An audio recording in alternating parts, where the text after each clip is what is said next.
Jason.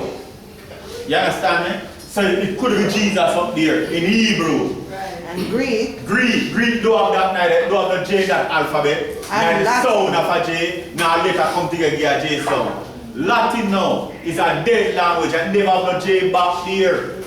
You understand? And Latin is where the Pope says speak. You know why I speak a dead language? I must speak for the dead. You understand me? So that's what we tell you, so what was read up on the cross is Yahshua of Nazareth, King of the Yahudian. You understand me? You never have no Jesus there. You understand me? And that's why all these are the people that follow the crowd. And but we follow the crowd. You understand me? Now John Acts 4, 10 and 12, because somebody tell me the time. 3 parts. Alright. Acts chapter 4, verses 10 and 12. It says, be it known unto you all. This is what I know.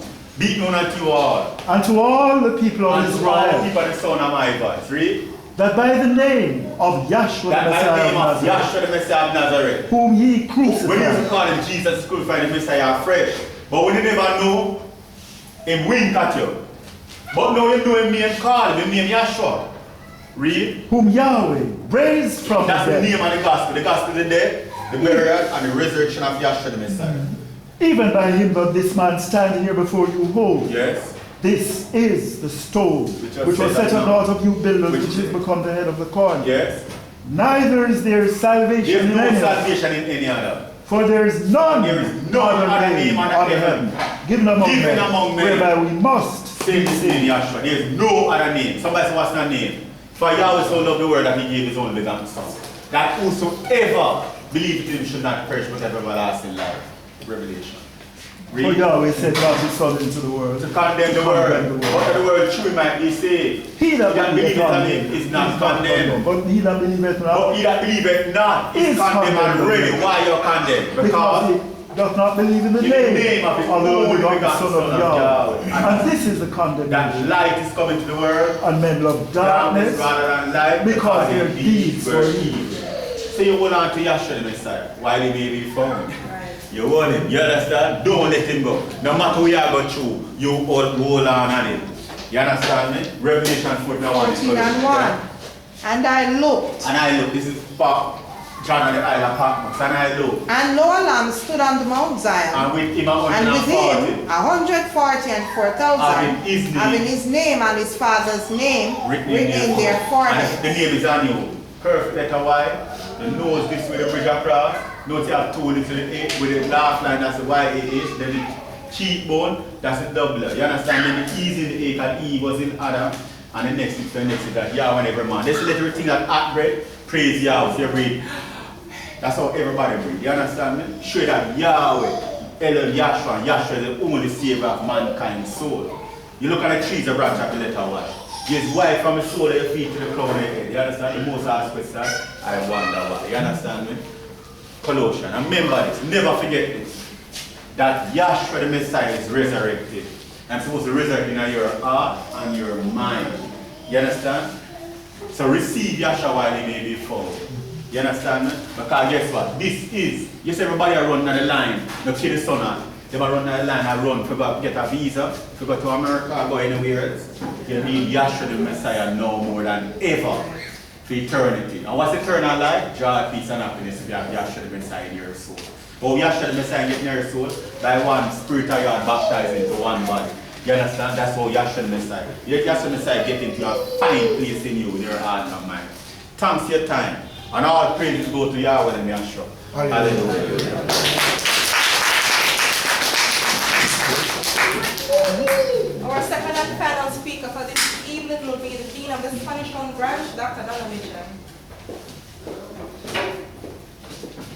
Good afternoon, everyone. Good afternoon. And I must welcome you to another spiritual lecture given to you by the Institute of Divine Metaphysical Research Incorporated. As you know, we are a school and we are not a church. And in this school, we go about showing proof of the existence of Yahweh, Elohim, and his Son, Yahshua the Messiah.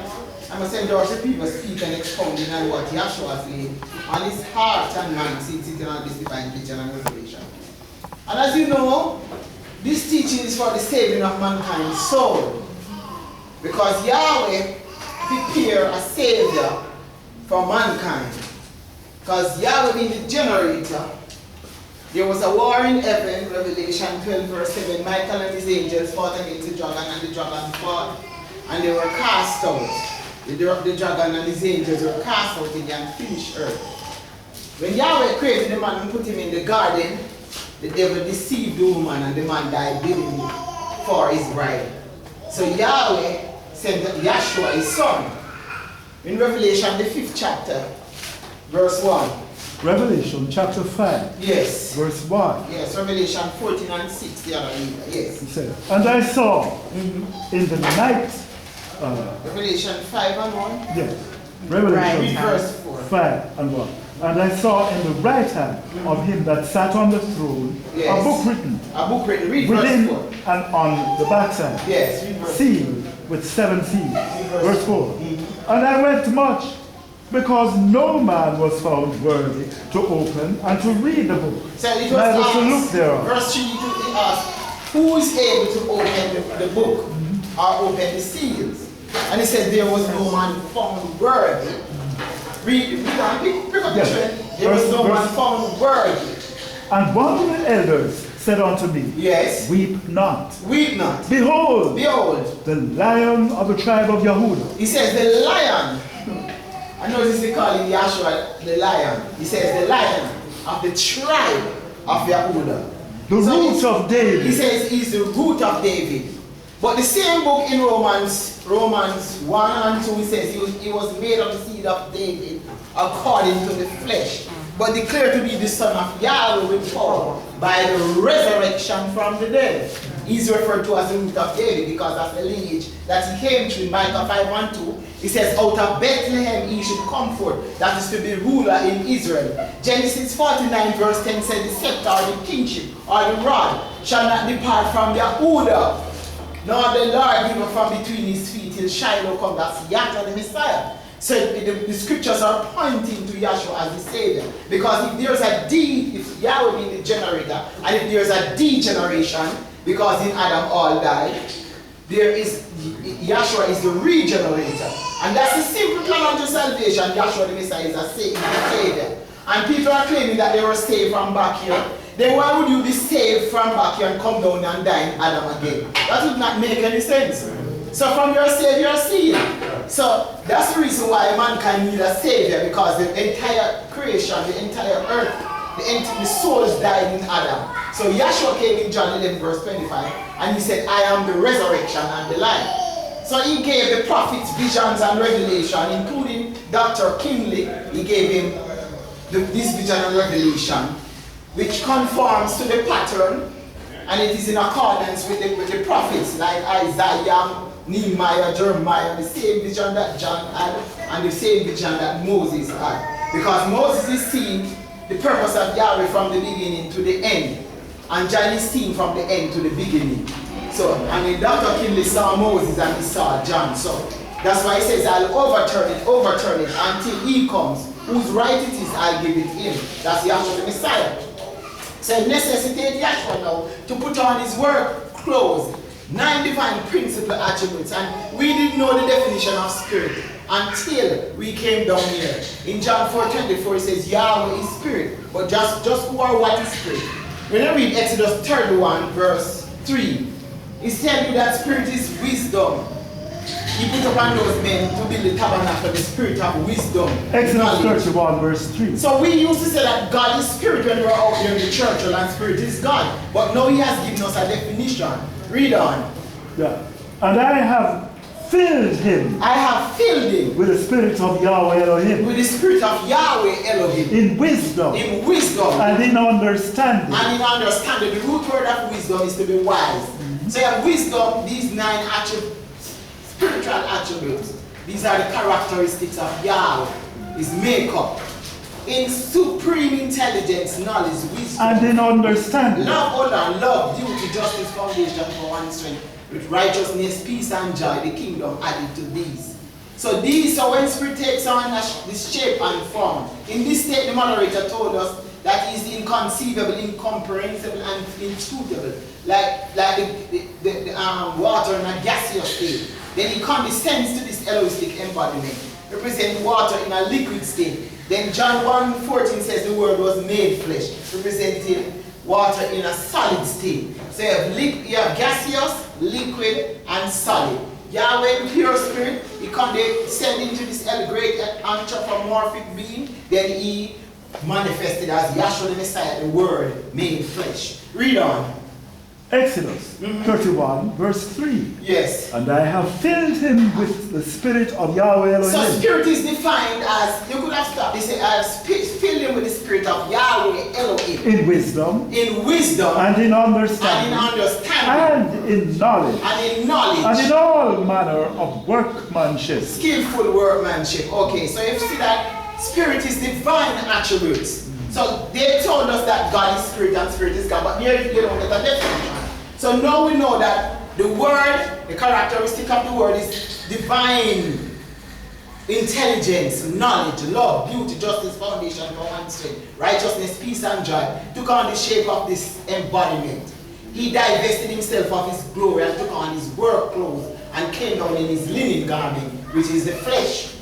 Why he came down in the flesh is to save mankind, so he came as a savior. And that's what Genesis 49:10, Micah 5:2 was telling us. We are the lineage. Genesis 49 verse 10 told us the lineage that you'll be coming to. Micah 5:10 told us the location. Matthew 2 said that he was born in Bethlehem. No, so he is declared to be the son of Yahweh, that's Yahshua Messiah, by the resurrection from the dead.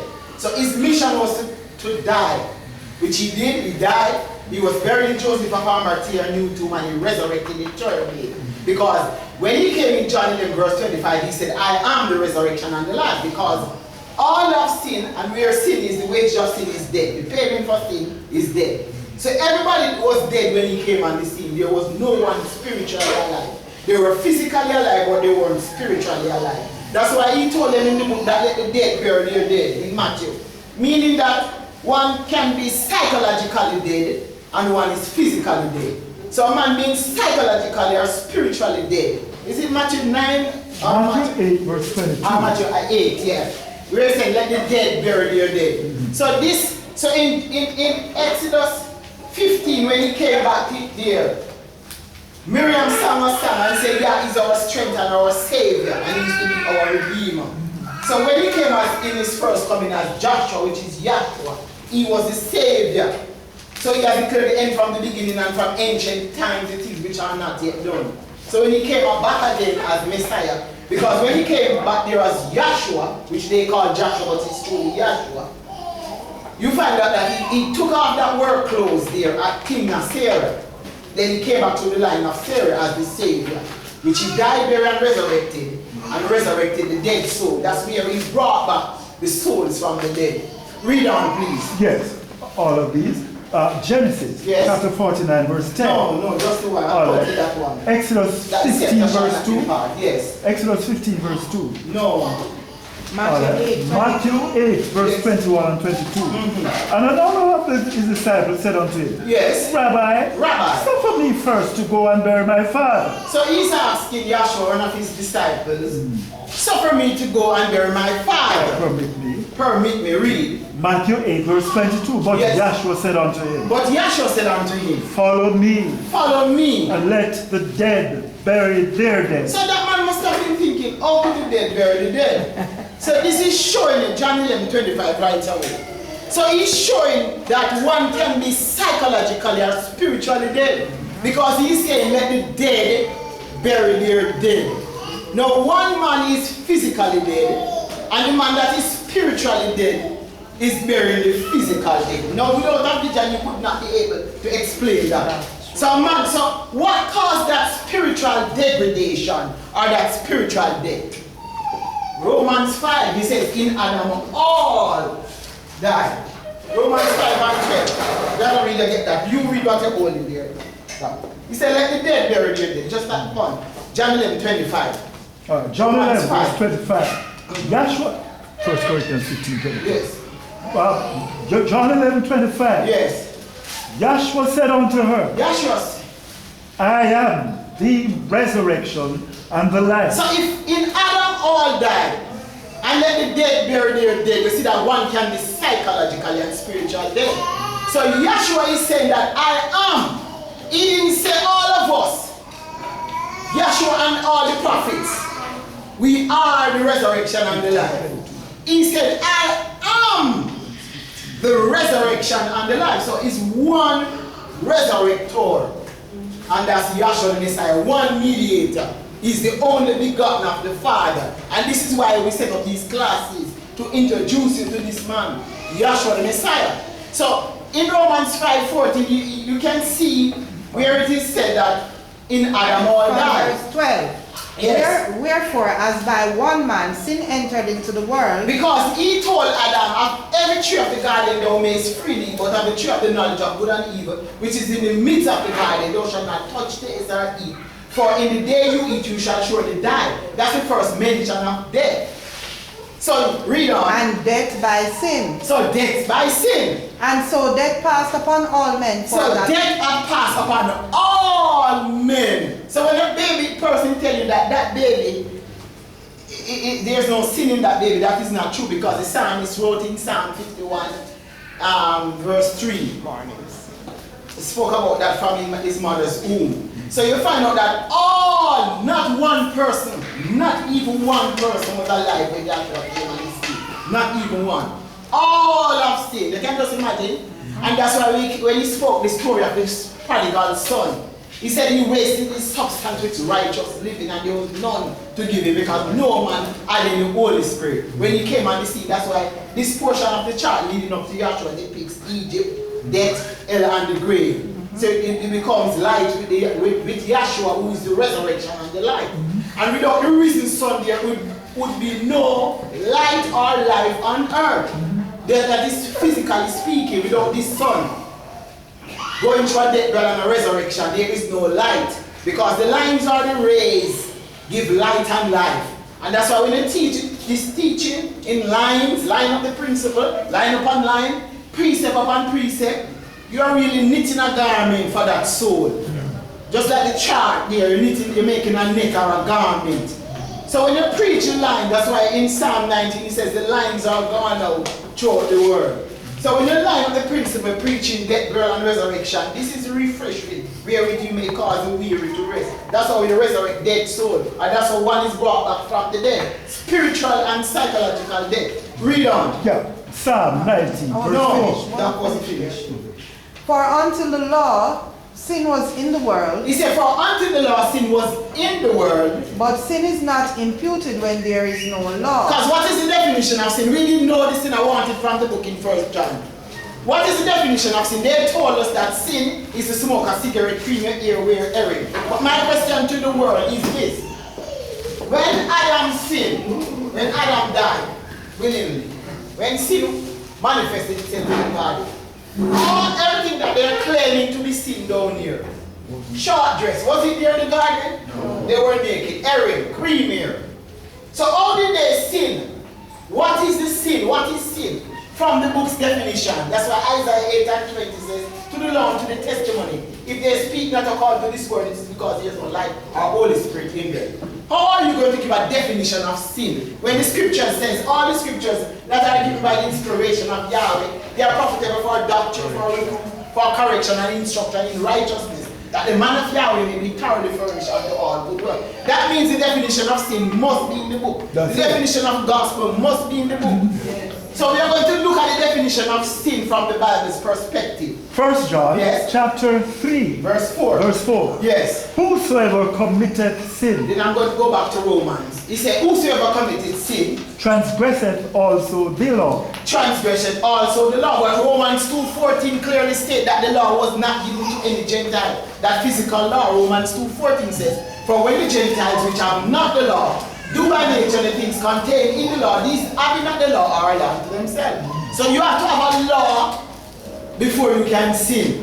So Yahweh gave the man one law in the garden and he broke that law. Read on. Yes. 1 John chapter 3 verse 4. Yes. Whosoever committeth sin transgresseth also the law. Yes. For sin is the transgression of the law. I thought sin was smoking a cigarette. No. Where did it say in the law that thou shalt not smoke a cigarette? Thou shalt not cream your ear. It says sin is a transgression or the breaking of the law. So there is a law of the spirit of life because we have received the 10 commandments through disobedience back there in the church world, and we were not supposed to keep this 10 commandments because we are Gentiles. The first Gentile that received the gift of the Holy Spirit was Cornelius, by faith cometh by hearing, not by works of righteousness. It's by grace. So Romans 8:1 tells us that the law of the spirit of life, which is in Yahweh the Messiah, had made us free from the law of sin and death. For after his death, burial, and his resurrection, he poured out the spirit law into your heart and mind, which Jeremiah and Ezekiel prophesied that he's going to write it in their hearts. And 2 Corinthians 3 says, we are now the epistle, known and read of all men, as we have manifested and declared to be the epistle or the special writing of Yahweh the Messiah. So now, ministered by us, written not with ink, that is 2 Corinthians 3rd chapter. Written not with ink, but in the spiritual tables of our heart. So after his death, burial, and his resurrection, he has written the spirit law now, according to Psalm 45 verse 1. Our hearts are indicted in a good matter, and we speak of the things touching King Joshua. Our tongue is the pen of a ready writer. So preach the vision and preaching of the gospel of the kingdom is the writing of the spirit law, or the new covenant in our hearts and mind. Alright, so finish up. So verse 14 yes. of Romans 5. Nevertheless, death reigned from Adam to Moses. It's because one law was given to Adam and another law was given to Moses. So if you have the transgression of the law, that's sin. That's what the Bible says, death reigned from Adam to Moses. I didn't understand that scripture until I came down here. That where sin is, where the law is, there is a remembrance of sin. Because sin is a transgression or the breaking of the law. Read on. Even over them that had not sinned after the similitude of Adam's transgression. After the similitude or the likeness of Adam's transgression. Read. Who is the figure of him that was to come. So Adam was a figure of Yahshua that was to come. Because where Adam failed, Yahshua didn't fail. So you find out that where Adam died in his conscience, Yahshua came to prove that one man brought it down. His mission is to bring it up. He is the resurrection and the life. And that's what he demonstrated right throughout the scripture. That he's resurrecting dead souls. He brought back souls to life. And let me give you an example of Yahshua the Messiah in Isaiah 51. Isaiah 11 verse 10. You can read Isaiah 1 and 10. Isaiah 1 verse 10. So his mission was to take our sins. John 1 verse 29. Read those. Isaiah 1 and 10. Yes. Hear the word of Yahweh, ye rulers of Sodom. Yes. Give ear unto the law of our Elohim. So the law of our Elohim is different from the 10 commandment law. And the psalmist David picked it up in Psalm 19 verse 7. He says the law of, you want to read it? The law of Yahweh is perfect. It converts the soul. So we want to take your attention from the 10 commandment law to the spirit law, who is Yahshua the Messiah. So you need to be cognizant of the fact that there is a spirit law in operation, which is greater than this physical law that was given back there. So the psalmist David is picking it up. Read. Psalm 19. No, let that finish. Ye people of Gomorrah. Yes. That's the verse. Continue. To what purpose is the multitude? Alright, you can stop right there for now. Read. Psalm 19 verse 7. Yes. It says, the law of Yahweh is perfect. So he says the law of Yahweh is perfect because Hebrews 9, it says finding fault with them. Because this covenant that was imposed, 8 verse 8. Hebrews 8 and 8, this covenant that was imposed upon us through Christianity, listen to what the book says about it. For finding fault with them. So this one says the law of Yahweh is perfect. The law of Yahweh is perfect. So the psalmist David is writing about a perfect law. Converting the soul. And then Hebrews it says, read on. Alright, starting from 7. For if that first covenant had been faultless. So it says it's not the same as the law of Yahweh. So this covenant that was imposed upon us by Christendom, it is not the same covenant that David wrote about in Psalm. that it is 19 verse perfect. 7. Because that's why you have atheists and agnostic, because without a vision, they take up the Bible and they say, oh, this part said that the law is perfect and this part is saying it's faulty. They are thinking it's the same law. It is not the same law. It's two different laws. One is a physical law and one is a spirit law. The perfect law that converts his soul is the law of Yahshua. The law that was given back there is the 10 Commandment law. And you stood only meat and drink and it was only for a time. That is what. Stop that. Let that finish. Yes. And For if that first covenant had been faultless. So even the book is saying it's a faulty covenant. That's why Jeremiah picked it up in Jeremiah. That was given at Mount Sinai when they came out of Egypt. So you find out that Jeremiah picked it up and said, the old days come, said Yahweh, that I'll make a new covenant. He said, not up with the house of Israel and with the house of Yahudah, not according to the covenant that I made with their fathers in the days that I bring them out of the land of Egypt, which my covenant they broke, although I was a husband unto them, said Yahweh. But this shall be my covenant, that I will put my law in their inward parts and write it in their heart. That's what he did on the day of Pentecost. And 2 Corinthians, the 3rd chapter, confirms that. Read on. Then should no place have been sought for the second. So if the first covenant had been faultless, there should not be any place sought for the second covenant. There will be no need for any second covenant. To show that the first covenant was faulty. For example, there was a day of Sabbath, when nobody should leave out of their houses back there. No one should come out of the house on the Sabbath day. That's what the law stipulates. But there is the day of circumcision, when the child must be circumcised on the 8th day. When the Sabbath is on the 8th day, which one you break or which one you don't keep? Circumcised. So it is, the child cannot be circumcised on the 9th or the 7th day. Because something comes down in the penis only on the 8th day, the antibiotics. Only on the 8th day. So when the Sabbath is the 8th day, that is an example of how it was contrary to them, as written in Colossians 2:14. Blotting out them writing of ordinances that was against them, that was contrary to them, and Yahshua took them out of the way, nailing them to his cross. So all of what Christianity has imposed upon you, Yahshua already blocked them out. So Christendom is an opposer to Yahweh. When he said he blotted out the old covenant and took them out of the way and nailed them to his cross, Christendom came and he, as the dragon, and gave them, imposed them upon you. Read. For finding fault with them. So why would you impose a broken covenant, a faulty covenant on anybody? Why would you do that? Especially relating to salvation. Why would you impose a broken covenant? One example, Yahweh told Israel back there who got the covenant. When he took the blood of bullocks and sprinkled it on the people, Moses, and read it in the audience of the people. And this first covenant was dedicated to the blood of bullock. The second covenant is dedicated in the blood of Yahweh. When he told them not to build any graven image of any kind, that's Exodus 20 verse 4. When Moses went up in the mountain, they built the golden calf. That was one example to show that it's a broken covenant. They who got it didn't keep it, it's broken. And that's why Jeremiah prophesied against it. Alright, finish there, Doc. For finding fault with them, he said. So once you break the covenant, that's sin. That's why they died back there. So it's called the law of sin and death.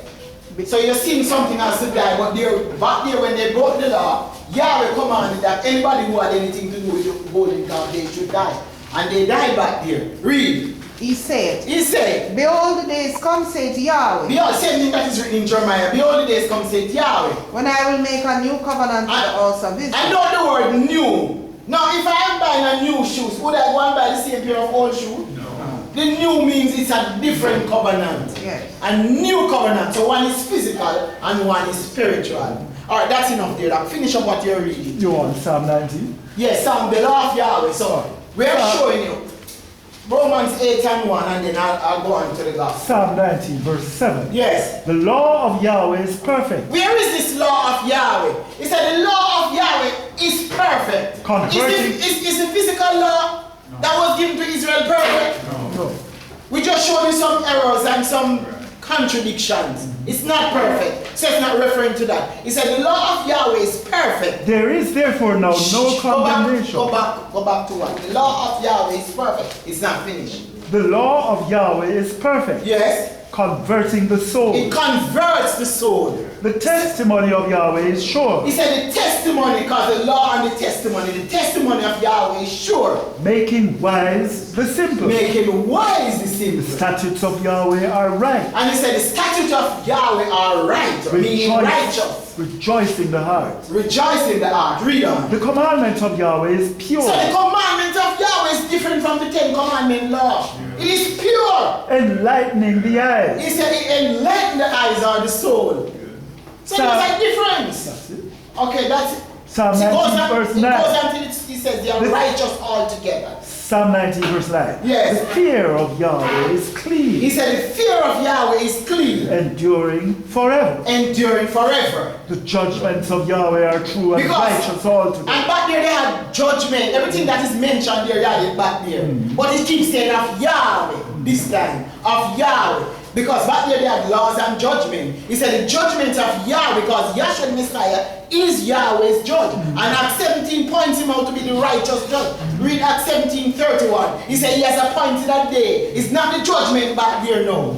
And it is not the law back there. It's a perfect law.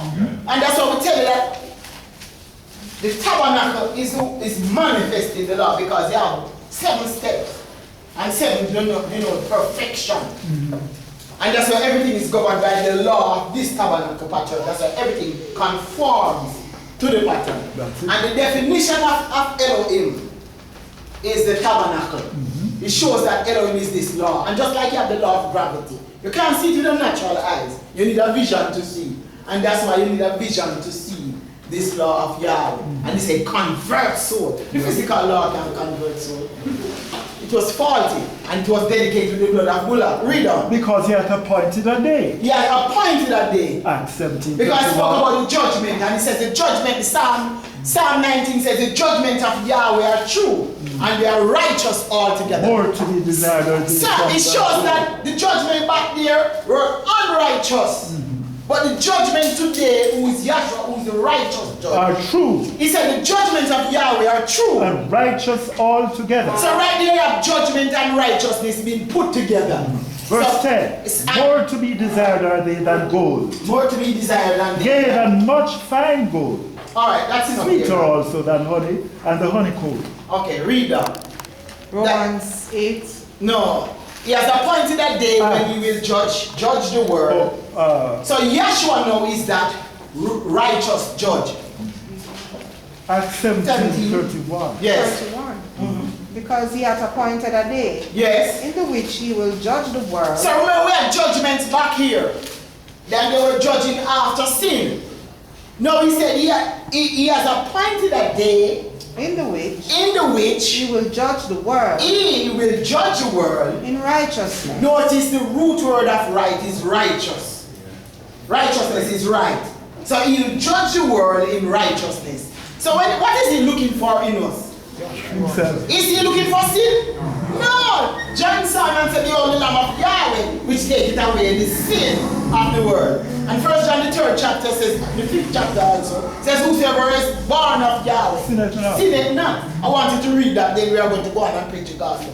So he is the righteous judge. So when he says in Revelation, behold, I stand at the heart door and knock, and if any man hear my voice, I will come in and sup with him and eat with him. You think Yahshua will be supping with a sinner? No. Yahshua in us is our own the hope of glorification. So Yahshua is looking for Yahshua in you when he says in Revelation 3:20, behold, I stand at the door and knock. If any man hear my voice, he's open up your heart, because we know that the heart has a door. So open up your heart door so that you may receive Yahshua. And that's why, if you notice, the law is in the shape of a heart back there. He's writing it now in the spiritual table of this heart. So that's why you have to open up your heart so that Yahshua, your heart and mind, so Yahshua can write it. The spirit of the living Elohim. Write the spirit law in us. It is written not in tables of stone, but in the spiritual or the fleshly, while we are in a fleshly body. Fleshly tables of our heart. So it's a spiritual law. Alright, read on that. By that man whom he hath ordained. So by that man now who is Yahshua, who is the righteous judge. So back here in the church world, we used to say, we keep the law. Now we realize that we are kept by the law. Right. We used to say back there is we are judged by sin. No, We are not being judged by any sin. He's not looking for any sin. He's looking for the righteousness. He's looking to see how much righteousness is in us. That's why David says, let the words of my mouth and the meditation of my heart be acceptable in thy sight, O Yahweh Elohim. Alright, read on. Romans 8:1. Yes. There is therefore now. There is therefore now. This is it now. There is therefore now. No condemnation to them. No condemnation, because the old covenant was the law of sin and death. Sin and condemnation. He said there is therefore now no condemnation. To them which are in Yahshua the Messiah. To them, because the world try their best to condemn us. They say that we are false prophets, we are Beelzebub and everything that is wrong. But Yahshua is saying there is therefore now no condemnation to them that are in Yahshua the Messiah. And how you get in the body of Yahshua is by one spirit. Or we all baptized into one body, whether we Jews or Gentile, bond or free, and have all made to drink into one body or one spirit of Yahshua the Messiah. Read on. Who walk not after the flesh. So we don't promote fleshly baptism, fleshly Passover, because Yahshua is that river of living water. If when we are talking about baptism, we're not speaking according to that old covenant. We're speaking according to the law of the spirit of life, because John the Revelator said he saw a pure river of water of life in Revelation, the 22nd chapter, proceeding out of the throne. And Yahshua is that water of river of life. Know that word enough. The water of river of life. And he showed me a pure river of water of life. A pure river of water of life. That's Yahshua. Clear as crystal. And he says clear as crystal. So if you want to be baptized, you've got to be baptized in this river of water of life. That is Yahshua the Messiah, Galatians 3:27. When you have been baptized in Yahshua, you put on Yahshua, because Yahshua is that living water. So if you want to, any Passover, Yahshua says when you eat, anything that goes in the mouth comes out at the jaw. So if when you eat a physical Passover, you're going to defecate that in the toilet. It's going to end up in the toilet. But when Yahshua said, what defileth a man, it's not what goes in the mouth, but out of the mouth proceeded evil thoughts. Right. It's what is in the man. So Yahshua is our Passover. Yahshua has passed us from death unto life. That's the reason why Yahshua said, I am that bread that came down from heaven, that a man may eat thereof and shall never die. I am that bread of life. So if you want bread, Yahshua is the bread. He said, I am the lamb. John 1:29. He said, behold the lamb. So if you want lamb, Yahshua is that Passover lamb. It is the blood of Yahshua that cleanses us from sin. So without the shedding of Yahshua's blood, there is no remission of sin. Because the sacrifices back there, Hebrews 10 says, it is not possible for the blood of goats and bulls should take away sin. When Matthew 26:29, 28 and down, Yahshua said, this is my blood of the New Testament, which is shed for many for the remission of sin. But Hebrews 10 says it is not possible for the blood of goats and bulls to take away sin, Hebrews 10:4. Because the first covenant was dedicated to the blood of bullocks and goats. The new covenant is dedicated in the blood of Yahshua. He said, this is my blood of the New Testament. Even though he was born of a woman, Galatians 4:4, born under the law. But his mission was to redeem or buy back us. Redeem them that were born under the law. And this is how now, when he died, buried, and resurrected, and poured out the gift of the Holy Spirit at the day of Pentecost, that's when the Spirit landed, and Pentecost is still going on now. Pentecost is going on, and we are receiving conversion of souls by the preaching of the death, burial, and the resurrection of Yahshua the Messiah, with the preaching of blood, water, spirit, party. So that's the reason why we have opened up the kingdom to you, and we are inviting you to receive Yahshua. So you just need to receive and believe that he is the resurrection and the life, and he's the Savior. Read on. Yes, who walk not after the flesh, but after the spirit. So we are not concerned about the fleshly man. So what if a man gains the world and loses his soul? We are concerned about the spirit man. Read on. For the law of the spirit of life. Say, that's it now. The law of the spirit of life. Romans 8 chapter. In Yahshua the Messiah. Where is it? It is in Yahshua the Messiah. What about it? Hath made me free from the law of sin and death. I didn't know we were free from the law of sin and death. Galatians 3:10. It said, made me free from the law of sin and death. We were free, but people keep telling us that no, you have to keep the 10 commandment law. He said, the law of the spirit of life, which manifested itself in us on the day of Pentecost, had made us free from the law of sin and death. For what that law could not do, in that it was weak through it was the flesh. weak through the flesh. Everybody claimed that they are keeping the light is an impossibility. Because even on the Sabbath day when they say that they are at rest, your heart is working, your brain is working, your voluntary and involuntary muscles working. Perspiring. As your sweat, so your body is working. If you should go to the doctor and the doctor say your heart is not working, the heart is keeping the Sabbath. You'll be dead. So your heart got to be working, and when you go to the doctor on the Sabbath and there's a problem with the heart, you keep asking the doctor. Doctor, is my heart working? And the doctor says, no, it's keeping the Sabbath. That would not make any sense. And your brain have to be working. So Yahshua is the only one who kept the Sabbath on that Sabbath day. He didn't move a muscle, he died. He was buried in Joseph of Arimathea and New Tomb, and he resurrected the third day. But when he died and he was buried, that's the time he fulfilled the Sabbath. He brought that Sabbath to an end. And he kept saying, when he spoke to John at the baptism, he said, suffer it to be so now, John, for thus it become us to fulfill. So he was fulfilling the first covenant, which was set up 1500 years before he came. Take, for example, water baptism. That was set up 1500 years before he came. And he was the first one as Yahshua back here baptized in the institution as the author. When he was baptized by John, it necessitated him to say, it becometh us to fulfill or finish. When he was on the cross, he said it is finished. So he was not setting any Christian example. He wasn't a Christian. He's the only begotten Son of Yahweh. He's the Savior. He's the resurrection and the life. He's the resurrected Son of Yahweh. So Yahshua wasn't any Christian. People claiming that he was a Christian. If he was a Christian and was promoting Christianity, why would they have crucified him? That made sense to you? It does not make any sense. It showed that he was revolutionizing the world with his teaching. Right. He was teaching something opposite to them. That's why they sought to kill him. Yeah. And this is the same thing we are teaching. That not by works of righteousness that you have done, but by grace you are saved through faith. Not a work that any man should boast. And you have to receive Yahshua to receive that spirit law to be in the kingdom of righteousness, peace and joy.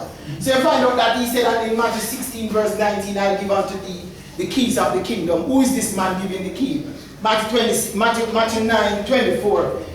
He is our banner, he's our healer, he's our shepherd, he's our deliverer, he's our resurrector. And in his first coming as Yahushua back there, he took out the key and he opened them out of the iron furnace. In Deuteronomy 4 verse 20, he calls Egypt the iron furnace. Yeah. Just like you're in spiritual and psychological Egypt, it's a spiritual delusion.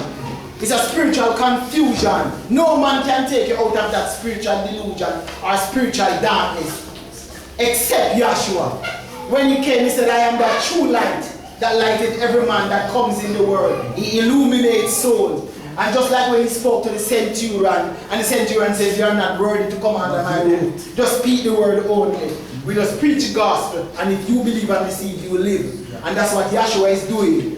It's really when he came and received, it was really the night of the living dead. And he just brought back whomsoever he wills to life. That soul is resurrected and is alive now. Because man was spiritually dead. Know that you have received Yahshua. You have been awaiting. That's why he said, she that liveth, 1 Timothy 5 and 6, she that liveth in pleasure is dead while she liveth. Is it 5 and 6 or verse 14? And he says, she that liveth, in 1 Timothy 5 and 6, she that liveth in pleasure is dead while she liveth. So the gospel is revealing that there is life after death. Read please. And then go to 1 Corinthians 15. Alright. Yeah, from Matthew chapter 9. Yes. And then 1 Corinthians 15. 24. Yes.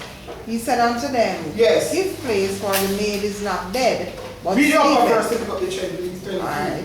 And when Yahshua came into the ruler's house, yes, and saw the minstrels and the people making a noise, he said unto them, yes, Give place. For the maid is not dead. For the maid. So Yahshua in this is equating sleep to death. But sleepeth. But see, he's equate just the same thing he did in John 11 chapter.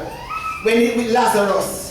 When they said that when Yahshua came on the scene, because to Yahshua, death is a shadow, because he is the resurrection and the life. Right. So when Yahshua is present, death is asleep. Yeah. But with the absence of Yahshua, death is death. Yeah. So when he's on the scene, he said it. He said, she's not dead. Lazarus, she's not dead. You can find that. But sleepeth. He said she's sleeping, so he's equating sleep with death, which he did before to equate sleep with death in the same chapter with Lazarus. he's saying she's sleeping because his bride was asleep. And that's what he's calling death, because there's a sin unto death and there's a sin that you cannot resurrect from. When you blaspheme the Holy Spirit and you reject Yahshua, Yahshua cut them out because he found them in the marriage without having on their wedding garment. And that's why when we preach this to the Lord, the testimony, we are really woven a garment for your soul. And it's also a net. Because every piece of garment that you wear came from a thread or a line. It came from a thread until it's woven into a garment to fit your soul. That's why when you run these principles, line upon line, precept upon precept, we are woven a garment for your soul. Also a net to catch that fish in. So when you're caught in that net, with this principle, with this great divine vision and revelation, and everybody you see knitting, look, you see they take one line and they start to knit a garment.